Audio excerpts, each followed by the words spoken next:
আসসালামু আলাইকুম। আমি Mohammad Ashrafuzzaman, score 9 banking training সেন্টারের পক্ষ থেকে একটি ভিডিও ক্লাসে আপনাদের স্বাগত জানাচ্ছি। আজকের বিষয় ক্ষুদ্র ঋণ বা মাইক্রো ফাইন্যান্স। আমি দেখাবো আজকে মাইক্রো ফাইন্যান্স কি, আর এখানে কি হচ্ছে, আর এটার হিসাব নিকাশ কি হয়, এবং ইসলামের ইসলামে এই ঠিক মাইক্রো ফাইন্যান্সের কোনো বিকল্প আছে কিনা, এবং আমরা কিভাবে এর বিকল্পটা প্রতিষ্ঠা করতে পারি সেই বিষয়ে কথা বলব। প্রথম হলো ক্ষুদ্র ঋণ বা মাইক্রো ফাইন্যান্স কি। ক্ষুদ্র ঋণ হলো দরিদ্র ও নিম্ন আয়ের মানুষের কাছে অল্প পরিমাণ অর্থ ঋণ হিসেবে প্রদান করা, যাতে তারা ছোট ব্যবসা, কৃষি, পশুপালন বা অন্যান্য আয়বর্ধক কাজে ব্যবহার করতে পারে।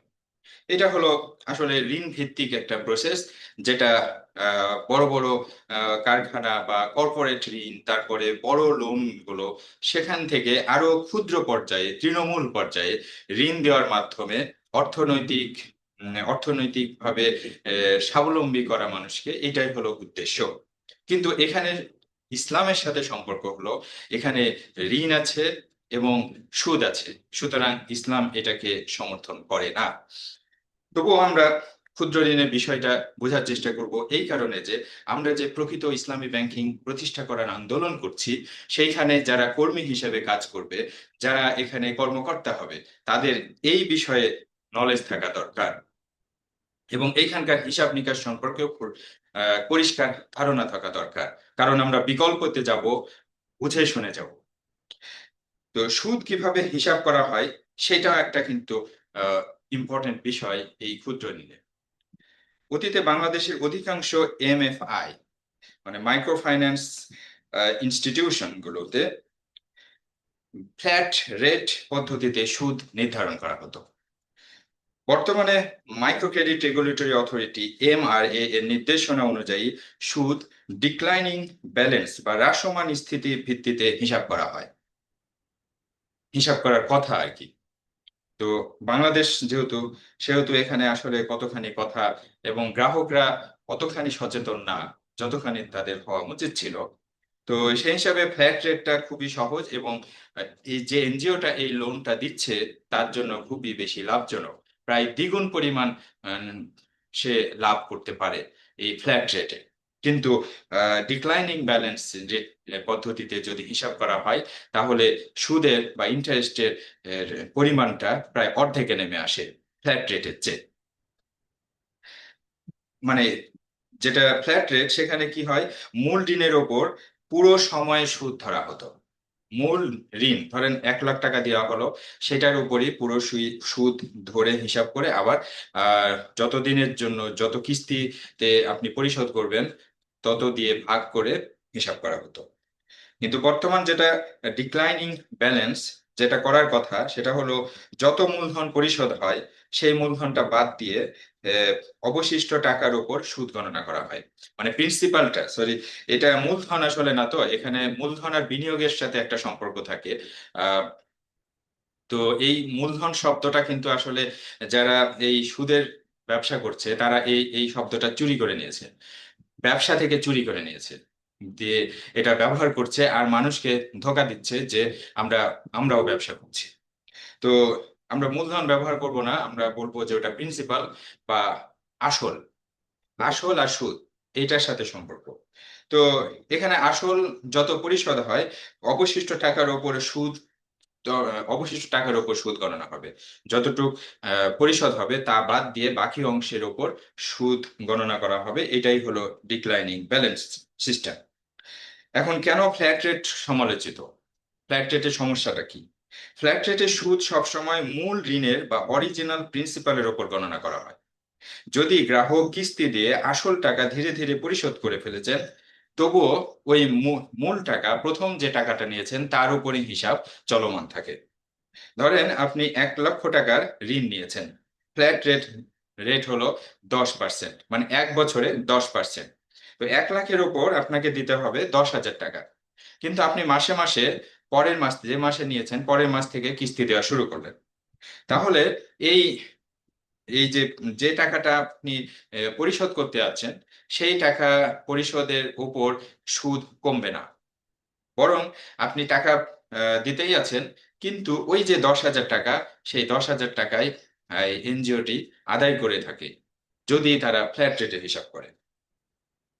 ফলে এই ঘোষিত 10% সুদের কার্যকর বা ইফেক্টিভ সুদের হার প্রায় দ্বিগুণ হয়ে যায়।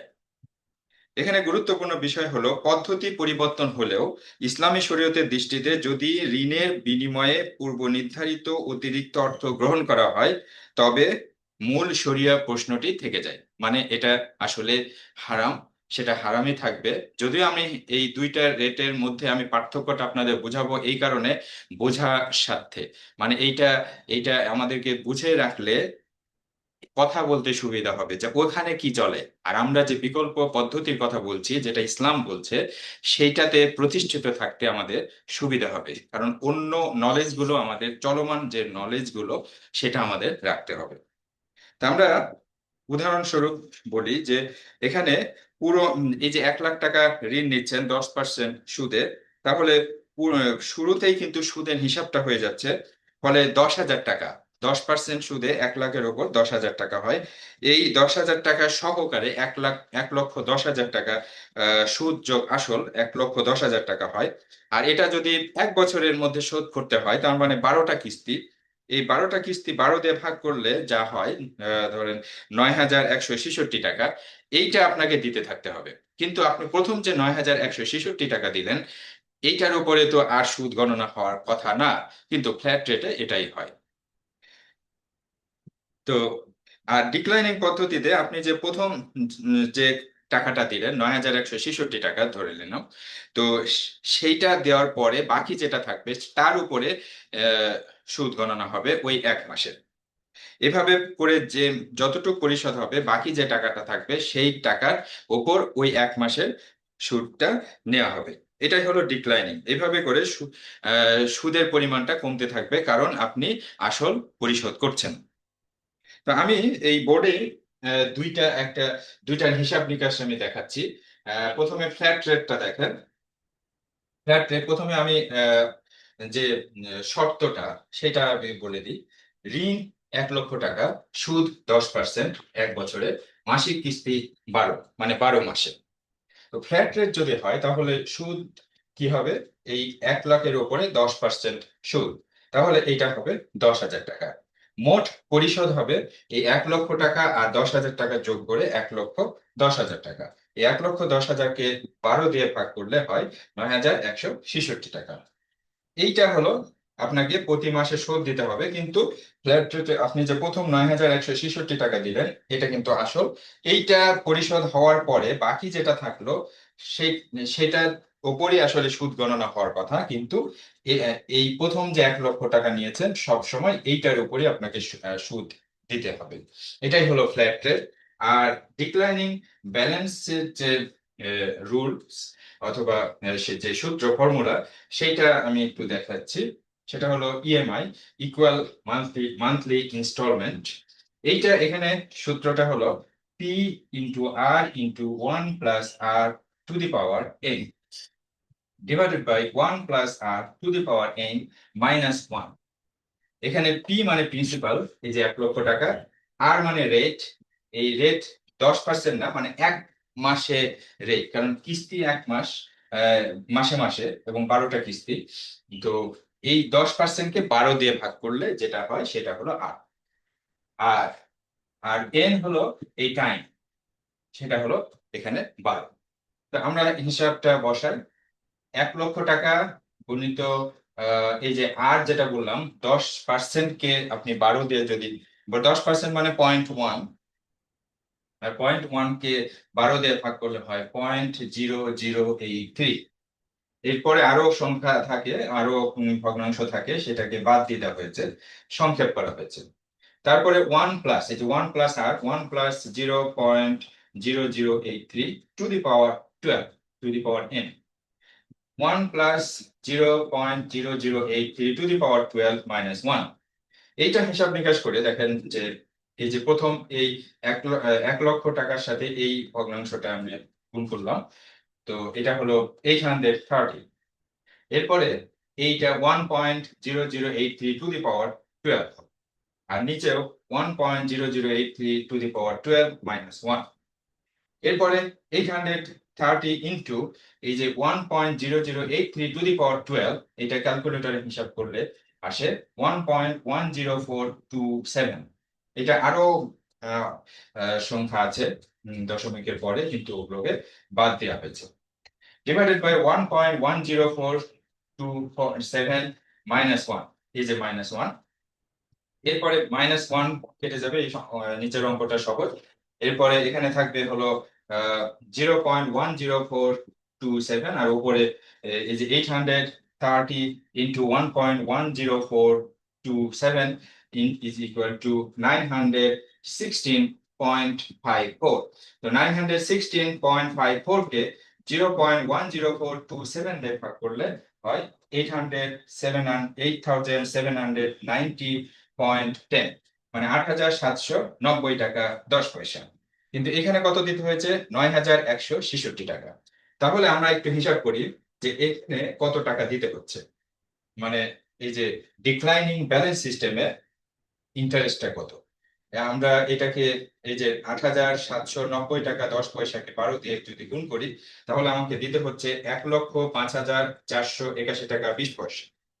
তাহলে এখানে দিতে হচ্ছে 5,000 সুদ বা ইন্টারেস্ট দিতে হচ্ছে 5,481 টাকা 20 পয়সা, কিন্তু এখানে দিতে হয়েছে 10,000 টাকা। তার মানে প্রায় দ্বিগুণ দিতে হয়েছে ফ্ল্যাট রেটে, আর ডিক্লাইনিং ব্যালেন্স সিস্টেম অনুযায়ী 5,481 টাকা। তো এইটা একটু বেশি জুলুম, এটা একটু কম জুলুম, কিন্তু দুটাই জুলুম। এটা মানুষের উপর অত্যাচার। ঋণ দেওয়ার পরে আপনি সুদ নিচ্ছেন, আর এই ঋণের ব্যবসা করছেন আর সুদ খাচ্ছেন, এবং মানুষের কাছে জুলুম করে সুদ নিচ্ছেন। এইটা অন্যায় এবং খারাপ। এখান থেকে আমাদের বেরিয়ে আসতে হবে। এইটাকে আবার এই এক্সেল শিটেও আমি করে দিতে পারবো। আপনারা যারা এটা শিখতে চান তারা আমার সাথে যোগাযোগ করলে আমি এটা শিখিয়ে দিতে পারবো। এটার লোন ক্যালকুলেটর আছে, সেই লোন ক্যালকুলেটরেও হিসাব করা হয়। কিন্তু আমরা কিন্তু এগুলো শিখাচ্ছি এগুলো প্রতিষ্ঠা করার জন্য না, এগুলো ধ্বংস করার জন্য। তো যাই হোক, এই ফ্ল্যাট রেট আর ডিক্লাইনিং রেটের পার্থক্যটা আমরা বুঝতে পারলাম। এখন আমরা ইসলামী অর্থনীতির দৃষ্টিকোণ থেকে আমরা আলোচনা করব। ফ্ল্যাট রেটের তুলনায় ডিক্লাইনিং ব্যালেন্স গ্রাহকের জন্য তুলনামূলক ন্যায্য, কারণ এতে অবশিষ্ট মূলধনের ওপর সুদ গণনা করা হয়। তবে ইসলামী শরীয়তে মৌলিক প্রশ্নটি ভিন্ন। শরীয়তের প্রশ্ন হলো, ঋণ বা করদের বিনিময়ে কি পূর্ব শর্ত হিসেবে অতিরিক্ত অর্থ নেওয়া হচ্ছে? যদি উত্তর হ্যাঁ হয়, তাহলে ফ্ল্যাট রেট হোক আর ডিক্লাইনিং ব্যালেন্স হোক, উভয় ক্ষেত্রে মূলধনের অতিরিক্ত অর্থ নেওয়াটা বিষয়টি হালাল নয়। ইসলামী অর্থনীতি ঋণের ওপর পূর্ব নির্ধারিত অতিরিক্ত অর্থের পরিবর্তে মুশারাকা, মুরাবাহা, মুদারাবা, ইজারা ইত্যাদি শরিয়া সম্মত চুক্তির মাধ্যমে অর্থায়নের উপর গুরুত্ব দেয়। ফ্ল্যাট রেট থেকে ডিক্লাইনিং ব্যালেন্সে যাওয়া গ্রাহকের আর্থিক বোঝা কমতে পারে, কিন্তু ইসলামী অর্থনীতির মৌলিক প্রশ্ন হলো, এটা কি ঋণ যার বিপরীতে পূর্ব নির্ধারিত অতিরিক্ত অর্থ নেওয়া হচ্ছে? ইসলাম হিসাবের সূত্রের চেয়েও বেশি গুরুত্ব দেয় চুক্তির প্রকৃতি ও ন্যায়সঙ্গত লেনদেনকে। চুক্তির প্রকৃতি, এখানে চুক্তির প্রকৃতি হলো ঋণ আর সুদ। সুতরাং এটা হারাম, এটা অবৈধ, এটা করা যাবে না। ইসলামী ঋণ বা কর একটি মানবিক সহায়তা। আল্লাহ বলেন, কে আছে যে আল্লাহকে উত্তম ঋণ দেবে? সূরা আল বাকারা আয়াত নাম্বার 245। ঋণকে ইসলাম ব্যবসা বানাতে উৎসাহিত করে না। ঋণকে আল্লাহ ব্যবসা বানাতে উৎসাহিত করে না, বরং সহযোগিতা হিসেবে দেখে। এটাকে ব্যবসা বানিয়ে সুদ খাওয়া যাবে না। আপনি কাউকে সহযোগিতা করতে পারেন ঋণ দিয়ে। আল্লাহ বলেন, আল্লাহ ব্যবসাকে হালাল করেছেন এবং সুদকে হারাম করেছেন। সূরা বাকারা 275। এখানে ব্যবসা বা ট্রেড এবং সুদ এবং রিবা এর স্পষ্ট পার্থক্য রয়েছে। আল্লাহ বলেন, হে ঈমানদারগণ, আল্লাহকে ভয় করো এবং সুদের যা বাকি আছে তা পরিত্যাগ করো। সূরা আল বাকারা 278। আমরা যে সুদের সাথে জড়িত হয়ে আছি, এখন আমাদেরকে এটা থেকে বের হয়ে আসতে হবে এবং যা বাকি আছে তা পরিত্যাগ করে চলে আসতে হবে। রাসূল সাল্লাল্লাহু আলাইহি ওয়াসাল্লাম বলেছেন, যারা সুদ গ্রহীতা, সুদ দাতা, সুদের লেখক এবং সাক্ষীদের ওপর লানত করেছেন, তিনি লানত করেছেন। সহিহ মুসলিম, হাদিস নাম্বার 1598। এখানে মূল প্রশ্ন হলো, যদি কোনো ব্যক্তি 1 লক্ষ টাকা ঋণ নেয় এবং শর্ত থাকে যে তাকে 1,15,000 টাকা ফেরত দিতে হবে, তাহলে অতিরিক্ত এই 15,000 টাকা কেন দিতে হবে? এটি ব্যবসার লাভ নয়, কারণ ঋণদাতা কোনো ব্যবসায়িক ঝুঁকি নেয়নি, কোনো লাভ লোকসানে অংশীদার নয়, শুধু সময়ের বিনিময়ে অতিরিক্ত অর্থ নিচ্ছে। এই কারণে ইসলামে এটি রিবা আল কর্দ হিসাবে গণ্য করা হয়। ফ্ল্যাট রেট বাদ দিয়ে ডিক্লাইনিং ব্যালেন্স করলে ইসলামী হয়ে যাবে না। মূল প্রশ্ন, ঋণের ওপর পূর্ব নির্ধারিত অতিরিক্ত অর্থ নেওয়া হচ্ছে কিনা।